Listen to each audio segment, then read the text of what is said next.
So you're running out of closet space. The good news? You don't need to stop shopping. You just need to start selling with The RealReal. The RealReal is the world's largest and most trusted resource for authenticated luxury resale. Whether it's that mini bag that can't even fit your phone or those boots you never fully broke in, The RealReal handles everything from photography and copywriting to shipping and pricing. So you can just sit back, get paid, and make room for things that actually feel like you. And with 10,000 plus new arrivals every single day from top designers like Prada, Celine, Louis Vuitton, and Loewe, all for up to 90% off retail, you're bound to find something perfectly on brand to fill that extra closet space with. Plus, this May only, you can get an extra $200 to shop when you sell for the first time. Make room for what feels like you. Go to therealreal.com to start selling and get your extra $200 to keep shopping at therealreal.com. That's therealreal.com. Terms apply. Forever Dog. Race Chaser. Woo-hoo. Race Chaser. Yeehaw. Race Chaser. Woo-hoo. Race Chaser. Yeehaw. Hello. Hello, and welcome back to Race Chaser. A podcast dedicated to the discussion, dissection, And dissemination of every single episode of RuPaul's Drag Race. Starting from the very beginning. And then jumping around discriminately as if this is... almost the beginning. My name is Alaska. What is yours? Hello, I'm your co-host Willam. And hi, co-host. I am loving the response. People are so polarized about our choice to just continue on with Race Chaser UK. In the meet and greets, they're coming up and they're telling me, I respect your decision to, skip Classique. And I was like, thank you. They're really invested. Okay, neat, but we're not skipping Classique. The idea is that when there isn't Drag Race currently on TV, then that's when we do Classique. I agree. I totally agree. Yeah. Whew. Last week, who went home? Scaredy Cat, right? If we were trying to do an episode about season 4 right now, do you know the whole time we would just be like, so this reminds me of something that just happened on UK? Yeah, I mean, right? if Drag Race is on, we're going to watch it and we're going to talk about it. So exactly. Let's talk about what's current. Let's stay up to date, kids. So yes, we had to say goodbye to Team Scaredy Cat. She showed up in Trafalgar Square this week protesting, I think, climate change, too. Good for her. Day drag does take gumption. Right, and she's a few years younger than Greta Thunberg, so that makes sense. Oh, excuse me, I'm burping up some Penny Rustica with a kick. Ooh, you got the kick, honey. She got the kick. This week's challenge is Posh on a Penny. And the episode is called Posh on a Penny. You would be really good at this. I've seen you do Posh on less than a penny. I made a career off of it. I mean, those pink garbage bags from Niagara Falls that you fashioned into a gown. Yes. And then that was one of my favorite meet and greet photos of the three of us. Courtney looked like a goddess. I look like a Malibu column hooker. Gown, just stinking of brine and the sea, which I love. Mm-hmm. You were old sea witch bitch that night. Yes, very, very. The mirror message from Scaredy says, Scaredy the whole way, 19 now. What's going to happen when I'm 35? Thanks, gal. See you later. Meow. XO. Oh, bless. Yes, she's a darling queen, and we appreciate her and her contribution to the world of Drag Race UK. What were you doing when you were 19 versus 35? When I was 19, I had already lived in Philly and New York, and I moved out to LA. So I was doing drag, some escort work, a lot of prostitution. After your rent audition, right? Oh, fuck. I had many callbacks. I had a work session, bitch. I almost got that. And then they didn't give me that, so I moved to LA. What were you doing at 19? You were in Erie? Or college? I was in college. I was in Pittsburgh. I was dating a 35-year-old guy. Does that count? That's something. Oh, I was dating multiple 35-year-old men at the time. I was fucking this one guy just to go over to his house Sunday night so I could watch Queer as Folk. And then I told him it was my birthday, and he's like, "Oh, cool. How old are you?" And I was like, 17. He's like, "Oh, you're not even gonna lie and say 18." I was like, "No, you have cable." Oh my God. Yeah, I love that show. I bet there's some young dolls out there who are going over to some wealthy gentleman's house who has BBC player. Oh, I'll take anything BBC playing. I gave that a top salute, by the way, of the week. They make sure, after reading this mirror message, to bring up all the drama of last week that the girls think that Cheryl's not being her truest self. And it's like, after getting down off the runway, it's like, talk about what just happened. It's like, we just did talk about it. So they're just trying to, like, up the ante, I think, and, like, turn the screw a little bit right off the bat with these girls. Yeah. Cheryl is, of course, very shooketh by this. But, I mean, that's, people are going to try to get in your head, especially if they think you're a threat. And she is, I think the girls definitely see her as a competitor. And so they're trying to get in there a little bit. For sure. Yeah. Would you have worn anything that Vinegar has worn on the show thus far? No, but she actually, I like the yellow queen outfit. Yeah, I could see you doing that. That looked, because it looked like a trash bag. That's why you liked it. So if that's any indication. That is harsh. It was a replica of something the Queen actually wore. I thought it was beautifully executed. I think it could have been steamed. Did you win the stand-up challenger season? Oh, yeah. Let's get this roaster cooking. Oh.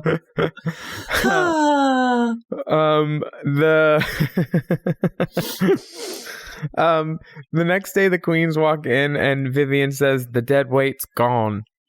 Was that harsh, British? But okay. That was an accent. Yeah, it's way harsh. Wow. What do you think? The dead weight's gone. Was that Irish? It was an accent. It was an accent. An offensive, non-geographically specific accent. Is it worse than Her Majesty Arian? She gets so many syllables in the verses. Blue is becoming a little bit more vocal in her confidence, and she starts to she says that, I was in the bottom two and I lip synced and I feel like I faced my biggest fear and now sort of all my nerves are gone and I'm ready to be confident. And she definitely starts to read the gals a little bit, which is fun. I like reading. And she has such a good face. So like she can get away with it, like if your pain is right, you can say anything you want. Yeah. Yeah. She's beautiful. What do we call it? We don't call it that message anymore. The blank mail. You just say video. The video message. Okay. So the video message has like Shakespeare. The Vivian message. The Vivian message. It says, as Shakespeare once said to me, shall I compare thee to a basic gay? For it is not what he wears, but how he wears it. Now get thee to a punnery. Yeah, I love puns. Work, live. I love this little maypole thing because it's just like musical chairs, but you're holding on to a pole. Oh, we love having a pole. The Blue Moon had a stripper pole on the stage, but it was mostly so we could stand up and, because we were so drunk. We didn't really use it. Wow. Was it a spinner? It was not a spinner. It was just a stationary pole. I mean, and that'll make Cherry once Cherry Bomb did some fancy footwork on it and banged her fucking teeth out. Oh, man. Yeah. Damn. God bless. As long as the tits are still there. She's got good boobs. Oh, they're very great. I love her boobs. She just went darker with her hair. She's experimenting in an O-bone. An autumn flame, almost. Oh, light Yeah. my autumn flame. Shout out, friend of the pod, Cherry. This is a fun 15-minute quick drag moment. Think genteel Lady Rose. So the, English Rose, darling. I did not clock that the Vivian had lace front eyebrows on. Oh, I clocked it from day one. That's because, I clocked them brows. Clock a lace brow from across the counter line. I have a piece of intel from across the ocean. You know, I'm in Glasgow right now. But I heard tell that her eyebrows aren't the only false hair appendage on her head. Units. Yes. Miss Unit Merriweather. I've heard that she is wearing one of those Magic carpet ride. Right, penny toppers. Penny. Shout out to Penny Topper and Penetration. Penny Topper available $35 with shipping. You know what? I'll throw in the topper for free. Never mind. Now, if no one would have told me about this, I don't think I would have clocked. How did that come up? Just bus chit chat with the girls. Just chit chats. Just chit chats. Bus chats. Bus chats. That's kind of how this show started, was bus chats, because we watched season 1 and that was my first time seeing the whole thing through. And and I was propping it up on the little thing and we were all crowding around and just shit talking. It was great. So much fun.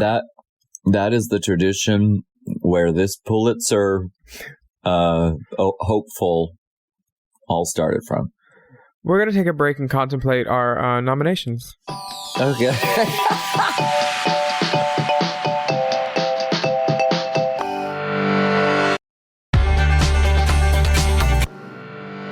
We're back. Let me show you how to instigate. Instigate. Do you think she makes money every time they play a song? No, but I think we lose money every time we crunch and I'm not. Dipper opened that bag. I did not open it. That's what I totally kidding. No, I am not Miss Crunch and Munch on this program. No. I think the way it probably works is they're allowed to use her music for free because she owns it, and then it gets in people's minds. So then people buy it. So yes, I think she does make money off of it, as she should. Wouldn't it be a bitch to do your biggest song and to not own it? I can't imagine that. Yeah. Oh wait, I stole money from Alicia Keys. Never mind. That's right, exactly. A lot of artists' reality. They don't yeah, Ariana Grande gives away 90% of Seven Rings to the Sound of Music estate. Oh, right. But of course. I'd rather have 10% than not that song. That song's fucking dope. You know what else is dope? Davina doing a split.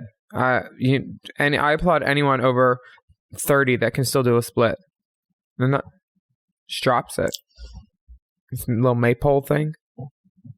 Yes, this is a really fully entertaining performance. Round the maypole. Some of the girls just do this flailing type of thing. Blue. Why did you look at me when you said that? I didn't at all. I think it's clear that wearing a panty underneath a skirt is illegal in the UK. Yo. So that's why none of the girls participate in that. And we can't fault them for that. It is the law. I'm not. Everyone knows that they're going to be doing pussy pop shablams. And nobody puts a panty on. Dips, splits.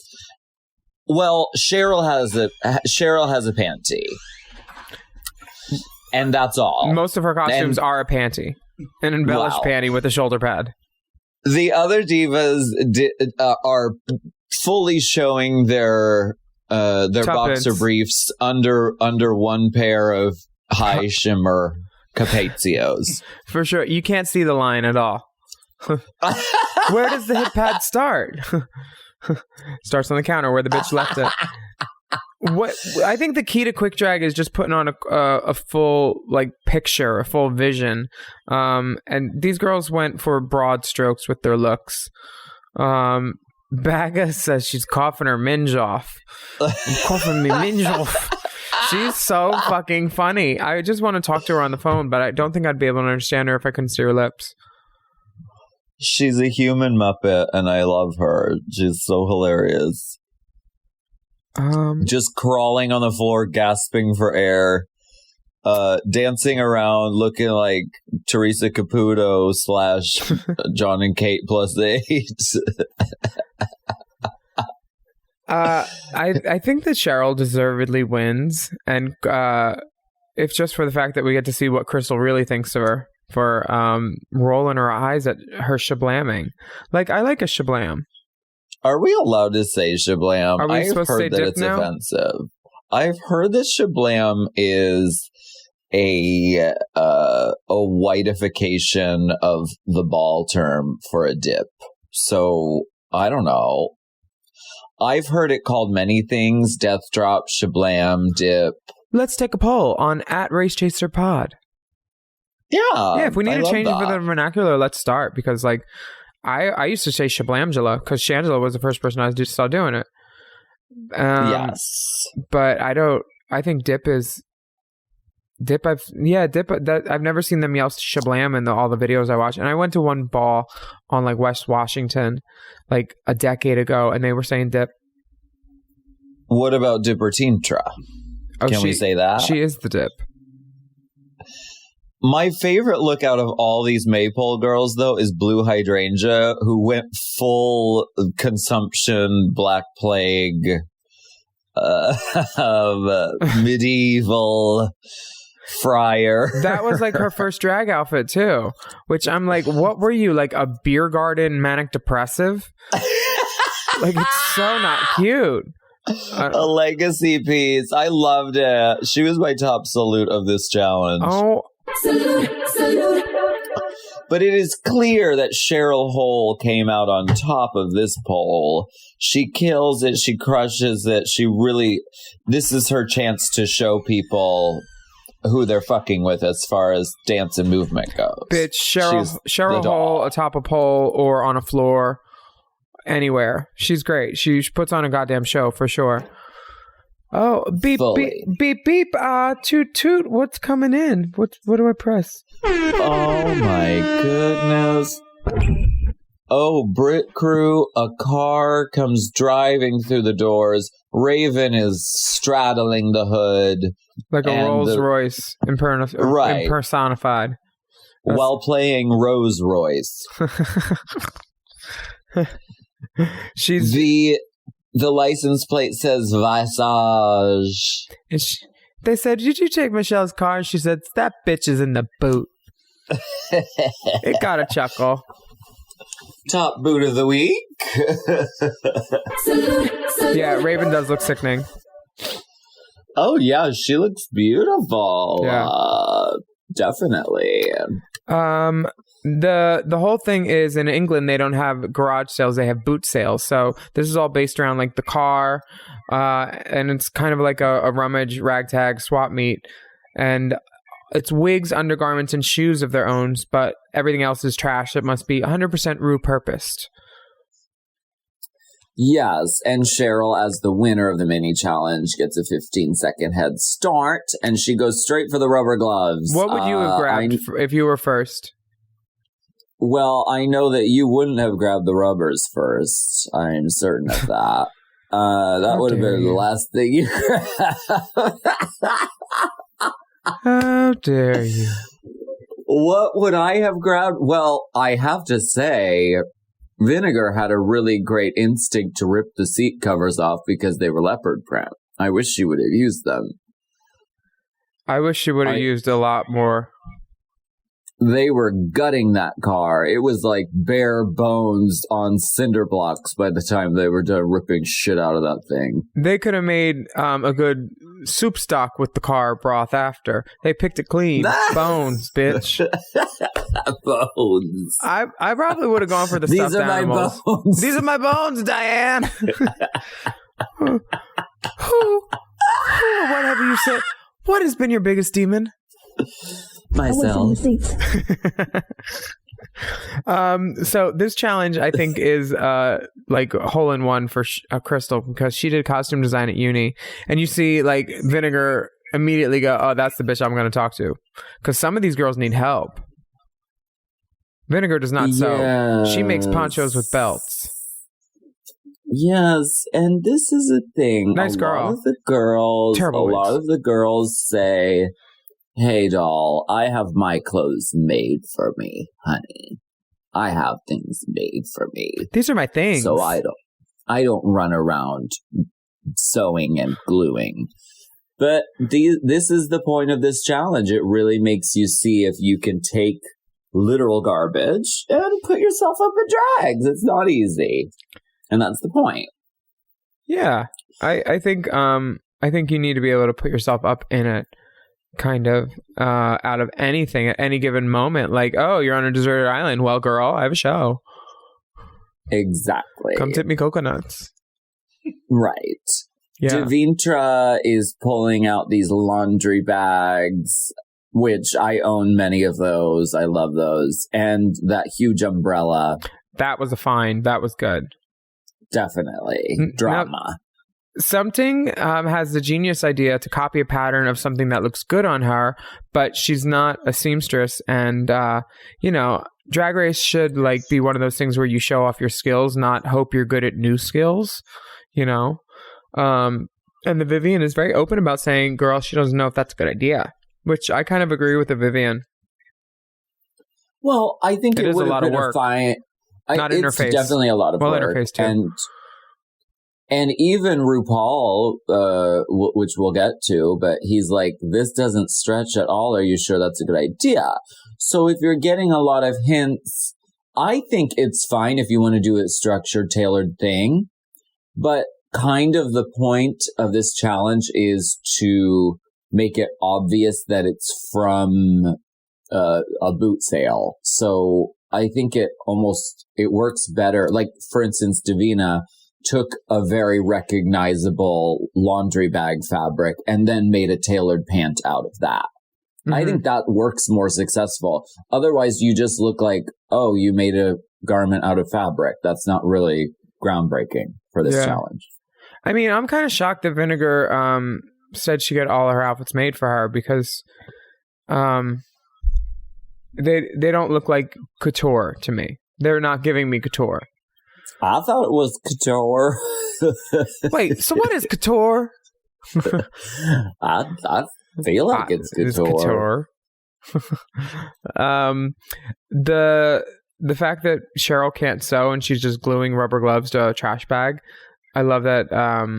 I love how it turns out in the end, but coming on Drag Race and not knowing how to sew is just something you shouldn't admit, because it just makes you look dumb. Like, you've watched how many years and episodes of this program, and you're coming on the show knowing that girls who can't sew usually face some sort of trouble at some point. Yeah. And so even if you can't, don't admit it, bitch. You can't. Well, the door squeaks and RuPaul comes in the room. Oh my God. Oh. Just her energy. Mother's there. Oh. Yeah, exactly. Love.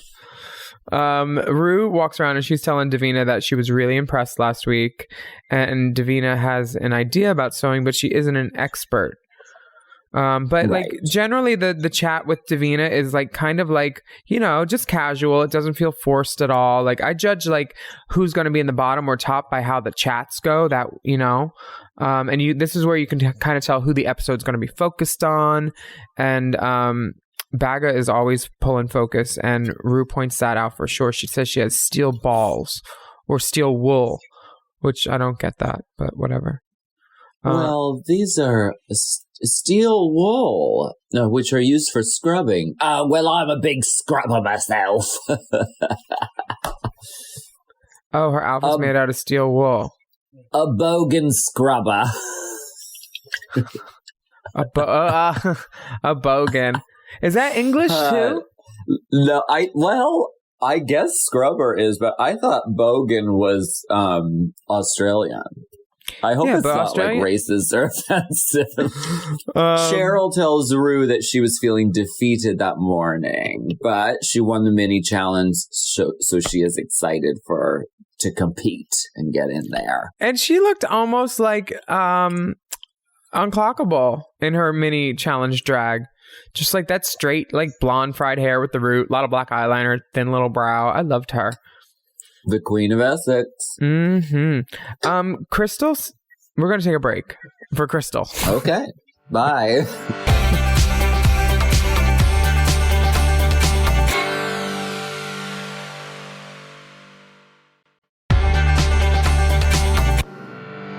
And we're back from our Crystal break. What did you call me? Who took the lighter? I had it sitting right here. It was right here a second ago, and now it's gone. Vinegar has a very illuminating and scathing walkthrough with RuPaul. RuPaul says, your drag is hodgepodge. Just searching for the right word. But like right to her face, Mom. That's rude. I mean, it's correct. And I've been doing it on the podcast for 3 episodes so far. But yeah, ouch. Whew. Vinegar tries to explain her way out of it, but she's literally standing in front of trash. And some of it looks better than the outfits that she's worn. So I'm thinking... It's hard. I'm thinking this is going to be a bottom 2 for Vinegar. But you know what? She survived a lip sync before, and she's been on like the West End, so Lord knows she's talented, so I'm guessing she'll pull it out. Yeah, she's an excellent performer, but bringing together the looks has not been her strong suit up to this point. So this could be a wake-up call. At least she wisely changes her concept after RuPaul's walkthrough. Which, I don't know, I guess the hamburger bun, I kind of like the hamburger bun fantasy, to be perfectly honest. I don't remember anyone ever saying to me while trying on clothes, make me wider at the top. Way wider. No. But good. Yeah, just widen it out. Blue is feeling intimidated by Rue, which makes sense. She's a big presence, but she tells her she wants to do trousers because ball gowns have been done to death. And then she says, oh, sorry, RuPaul. Damn. I mean, Rue doesn't wear ball gowns, though. I think of a ball gown as something with like a hoop skirt or a pinafore under it. Rue wears evening gowns. Yeah. Yeah. And presentational. Typically. Yeah. I've never seen her in a hoop skirt. Or like a flirty like A-line with a bustle. She always keeps that silhouette tight. She did once, and I can't remember if it was season 6, but she did, it was still Matthew, and she did a huge tulle ball skirt at the bottom, and I think it was the only time that she's done it on Drag Race. Did it start at the waist fabulous. Or was it mermaid? At the waist. It was not. Oh, it was blue and black, right? And like tulle and purple? Yeah. Yellow hair, just Matthew'd for filth. Love it. The Vivian is explaining that British drag is all about live performance, being able to handle yourself on a mic, and she's confident in her VHS look. And Rue seems to approve. And they get to talking about her tattoos and stuff. I'm also a Cher impersonator. I mean, anybody can know that because her arm has the Cher tattoo that Cher had removed because she didn't like it. Is that the like rosary looking one? Rosary beads that were on her ass, like during the Turn Back Time era. Cher had it removed? She had it removed.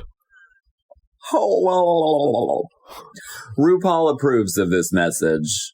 I mean, and then we move on to something. Ooh. Girl, get the extinguisher. There's a fire. Well, through the fire.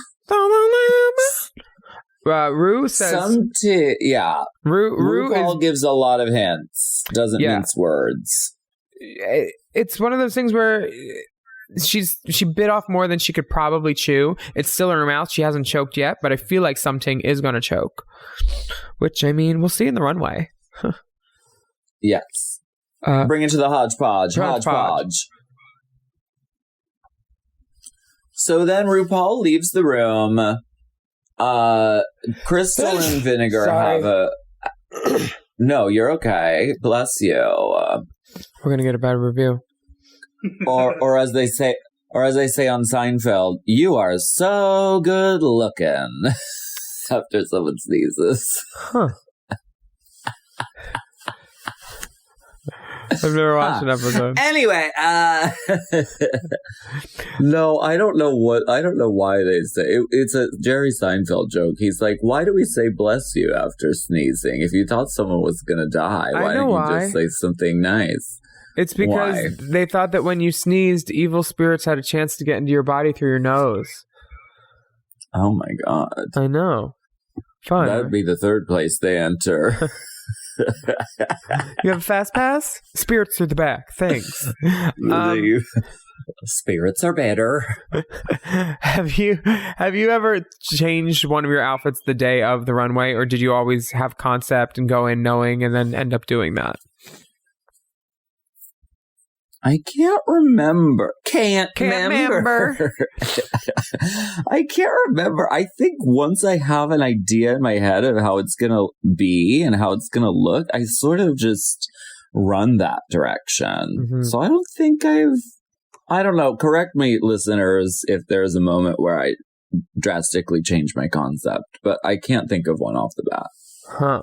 Well, all the queens are openly saying that Vivian is fucked, even though she did change her concept and started a whole new, like, paper dress. Who did I say? Vivian. Oh, yeah, the other V. Vinegar. Yeah. Fucked. Fuck boots. Yeah. She's using a dictionary and a cookbook to try to cook up a definition of the shit that she's going to try to pass off as an outfit. And God bless her for trying and having an indomitable spirit. She is my top salute of the week. Liv. Yeah, she's really going through it, but she's about to face down the runway and she's doing it really confidently. She's not pulling a Mimi I'm first and crying and carrying on. No. She's just saying, okay, well, I'm going to try something else. Something and her have been really close, so at least they have each other to bounce stuff off of, which is nice. Right. Because being alone there and thinking no one likes you is a tough feeling. I had that and it wasn't fun. It's just all these girls that don't want to be your friend. You're like, what did I be my friend? Right. Yeah. But whatever. What do you think about Confidence Corner? The Vivian, Baga, and Crystal just being little Heatherettes. This is unfortunate because I know how cliques play out. I understand why they form in real life because you're looking for a support system in an unfamiliar scenario. But it really never works out with the judges or the audience or for the characters in the sort of clique. So I guess we'll see. Now, Davina is saying that with drag nowadays, it's easier than it was when she started because the internet, access to makeup and tutorials, and it used to be more about entertaining. Now you have to be the look, the clothes, the talent, all that. Do you have all three of those? The look, the clothes, and the talent? Uh-huh. Well, yeah, of course. Same. Yes. Same. But it would be an insult to go up to a girl and say, yes, girl, you are so con. Yes, mama. And if you don't have one, or if you're lacking in one of those areas, being aware of that and knowing how to compensate for that in other ways. Bangs can solve anything. Exactly. Or fringe. Yeah. Exactly. So put more fringe on it. If you don't know how to talk on a mic, just put more rubber glove fingers on it. Work for Mayhem. The girls start reading Cheryl's look, and Cheryl's like, "Wait, are you guys making fun of my look?" So cute. What are you doing? getting this together here. Oh, the runway. Are we getting to the runway? Oh, it's a gift of a week. RuPaul is wearing her promo look outfit from the season. It's this red, like slick confection of like almost Christmas bows, but it's more timeless than holiday for sure. Yes, this is a excellent, beautiful salute. She's wearing her promo gown. She got her promo hair on and the promo gown. The look is right. It is a salute. And the other judges look nice too. Michelle looks like a hooker, which is a good for me. She's giving us Taylor Dayne, Naomi Malone, tight curls, fantasy, brushed out ringlets. Brush the ringlet. Don't twirl it. I saw the ringlets and they were brushed. They should have been picked. That was brushed. Gonna have to start over. Lots of tiny little curls. Great job, Hector, on Michelle's hair this week for sure. Let's get into these runway fantasies. Let's. Davina's turned out really kind of cool. Very like Bjork. Yes. She's going editorial. She's going high fashion. She's going with a unique silhouette. I think the umbrella is impact. She looks really cool. This is one of those show-stopping numbers for sure. Yeah, I wish she would have done something with the umbrella to take it out of the, look, I have an umbrella category. I'm not mad. Bag of chips. Bagga can sell it, I guess, but I can't imagine that not chafing. Ouch. Oh, I'm sure she's covered in scratches after this. And you'd have to throw away the tights because they're just full of runs. Full. Not even a little hairspray will fix it at all. And she's also destroying the enamel of the stage with that steel wool. Not mad. Not plucked at all. Her ass is completely out and the back of the garment is taped together. They could have read her, but she skates through. Now, this tablecloth chap and leotard from the car interior, it's kind of like a more fluorescent version of what she was doing last week, I thought. Like the very like superhero, like over the top, fierce drag. I really like Blue's drag so far. Yeah, I like it. It's cool. It's kind of giving me Chad Michaels All-Stars 1 kind of pink and yellow moment. Yeah. Something, I'm not totally mad at it. I wish she would have made a different styling choice with it. But the garment seems pretty okay. Mostly. Oh, mostly. Yeah.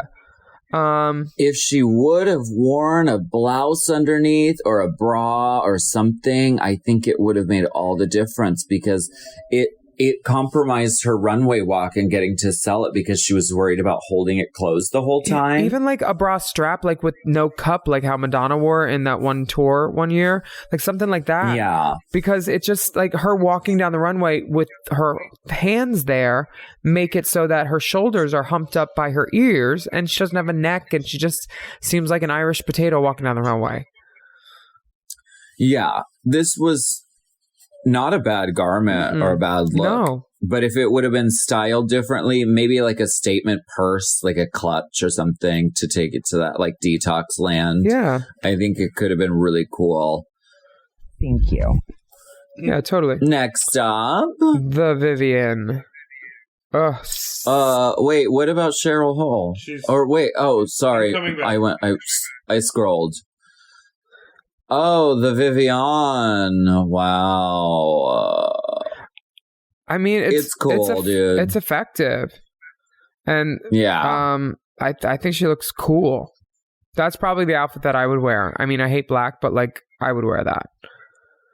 It's not easy to do fringe, and fringe, if you do it all over like that, it can make you look really bulky and make you kind of lost inside it.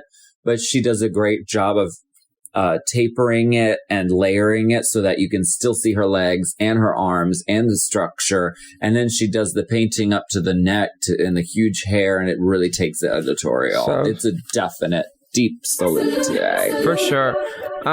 Vinegar Strokes looks like a more polished meatball. Like meatball got lost at a library, tore up some papers, and then put on a blonde wig. Because when she was walking down the runway, I was like, oof. Yeah, this is why some books should be burned. Oh my God. What is that red thing? Is that an homage to the red velvet cake on her shoulder? Is she being esoteric and pulling a Stacey Lane without us even knowing? Or without her even knowing, maybe? I think it's couture. And those titty tassels? Choices. Thank you. It's a styling snafu. I think with different hair, again, with some sort of treatment of the without the titty tassel, I think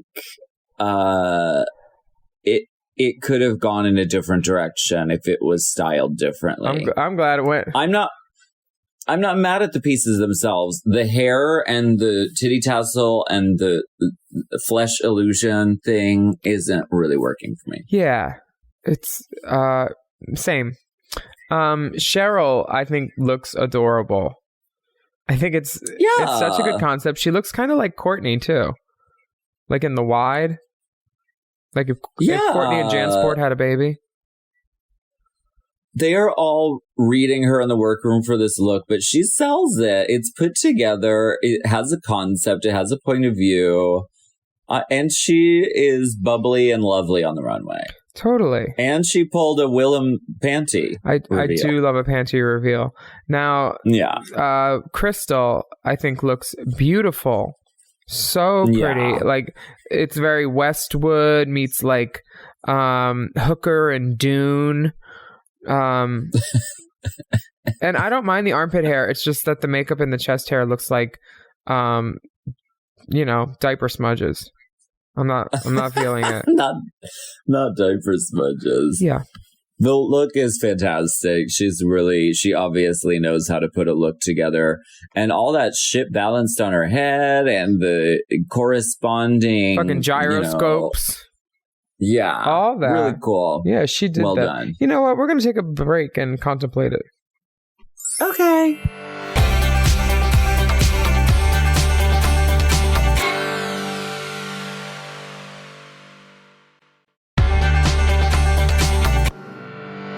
Why don't they show you the end of the show? And here they are. Safe girls are Baga and Blue. And yes. So they hit it. I thought they hit it. They punched it. The judges love Davina, and they think that she fulfilled like the dossier requirements most accurately, and I think she did too. She turned it. I agree. Like that. She took something. It was about taking something unexpected and making something really elevated and really cool and crazy out of it. And, she definitely provided that product. Congratulations to Davina on this look this week. Yeah, toot toot, bitch. Something's outfit is admitted by the judges as a fail, but they do acknowledge the work that it took to create it, which is nice. But their instincts were the same as ours, where we're just like, no, wrong styling. The runway walk, unfortunately, didn't help. It seemed like she was very timid and sort of trying to conceal the jacket. So yeah, hair it wasn't lovely, her week. face lovely though. Yeah, and definitely. Shape right, shape, hair, body, face, but not outfit. The Vivian, we think Michelle is going to read her in this moment. She says, "We've seen this before because we have 500,000 iterations of Drag Race." But she made it her own and singularly styled it and made it all about the Vivian. And I agree. I thought this was a successful execution. Yeah, I feel like we've seen this shoulder shape a lot recently with Cameron Michaels, because he does a really conceptual shoulder a lot with like horns and stuff and makes them wider. And I think that's great. I think Vivian's is awesome. But yeah, so what? We've seen it before. That's fine. Vinegar Strokes says Michelle says about Vinegar that this is delusion, not illusion. Titty tassels. And Twiggy just doesn't even know what was on her head. God bless. We've had that before, because in Downton Draggy, we didn't know if it was a turban or a wig at one point. It's not Twiggy's eyesight. God bless Vinegar Strokes, because her personality shines through even in an ill-fated look. She's still charming. She's still hilarious. But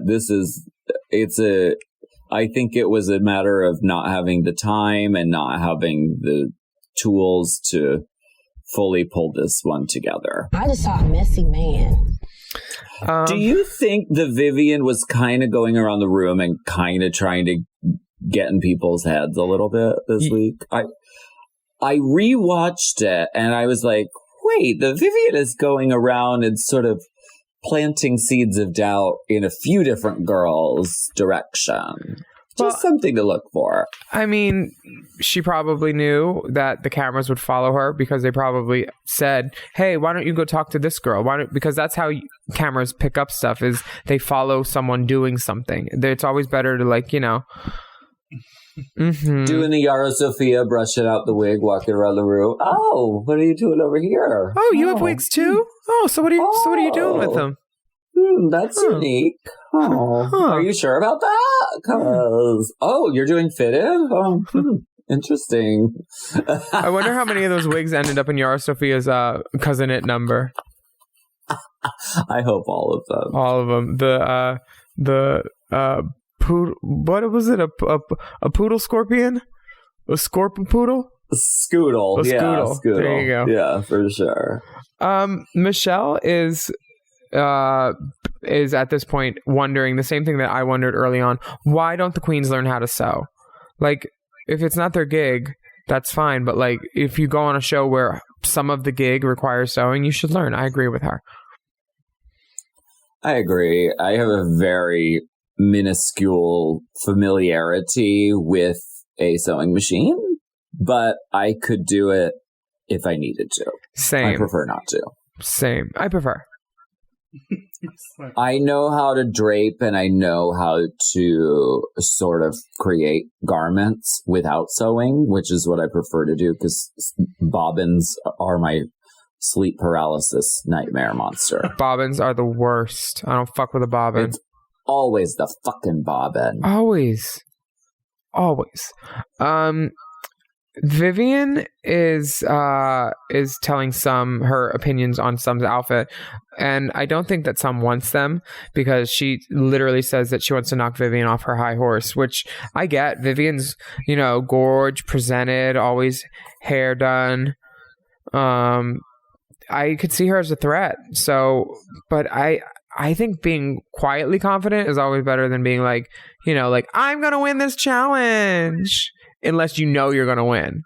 Yeah. Like, otherwise, keep your cards close to your chest because, like, you don't want them, like, you don't want to make enemies if you don't have to. Don't be given ugly girls. Don't tell ugly girls they're ugly. Tell them their eyes are pretty or something, Wait, you always tell me my eyes are pretty. No, I'm just kidding. Wait a second. The winner this week is Miss Davina de Camptro. Yes. What privilege. Love her. So proud of her in this moment. It's really fun getting to see someone that you know and love succeed on a platform like this. It's really thrilling. It's nice seeing her exactly where she belongs. Totally. Exactly. And in the bottom two, we have Vinegar Strokes and Something Wong. And Vinegar looks really shocked that she has to lip sync against Something. I don't know why she would be shocked. I mean, she sees the other girls' outfits and she sees hers. I just don't. Right. I think she's more shocked that it's Something that she has to go against her friend. Oh, her friend. Yeah. I forgot and also the girl not wearing a blouse under the jacket. That didn't stop her because she wins the lip sync. I mean... Trend alert. Yeah. Lip sync song is Would I Lie to You, performed by the Eurythmics. We're getting that UK flair. I love the flair of it. It's a okay lip sync, you know. Who did you think? Do you agree with the assessment that Vinegar had to hit it? It was close. This lip sync was close because I rewatched it because I like to watch it a couple times because I'm obsessed. But I think it was tight. I think Some Ting had a more clean performance of it, whereas Vinegar was more like just throwing herself Thrash on the ground and, you know, everything, ripping the thing apart, which I thought was visceral and really cool. But sometimes it's better just to give a clean performance. I wish they would have lip synced to Rise and Shine by Kylie Jenner, the new hit. Does Kylie have music now? Rise and shine. You were on a plane for 1 day, so you're not aware of this. It's the dumbest thing ever. And I was like, and Nick was trying to tell me about it. And I was like, I am in the UK. I don't know or care what this is or what you're talking about. This is not a thing. It's never going to be a thing. And then I watched like one meme of it and now I think it's funny. And now I'm like, Nick, have you heard of this meme that I invented called Rise and Shine? I guess I should watch it. I don't really watch the Kardashians. It's just Kylie poorly singing Rise and Shine to her daughter. And so they've turned it into memes.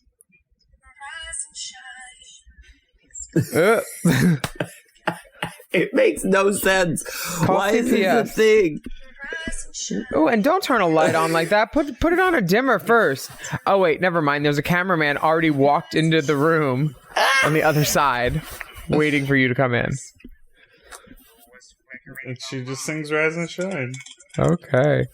Well, Vinegar's message says, take it to the hodgepodge, slags. Love it. I think she's going to have a great career once she gets some better wigs out of this, you know, because she's entertaining. And she just released a music video on YouTube, which is called Camp. Darling, it's Camp, darling. Camp is tits. Tits. We love you, Vinegar Strokes, and we have a feeling we haven't seen the last of you. Thank you so much for joining us for Race Chaser this week. We promise to continue to provide you with award-winning content on Wednesdays and Fridays every week. Hey, and if you're in the UK and Ireland, don't wait to get your tickets for our live shows in November. You can visit holytea.net or draggedup.net.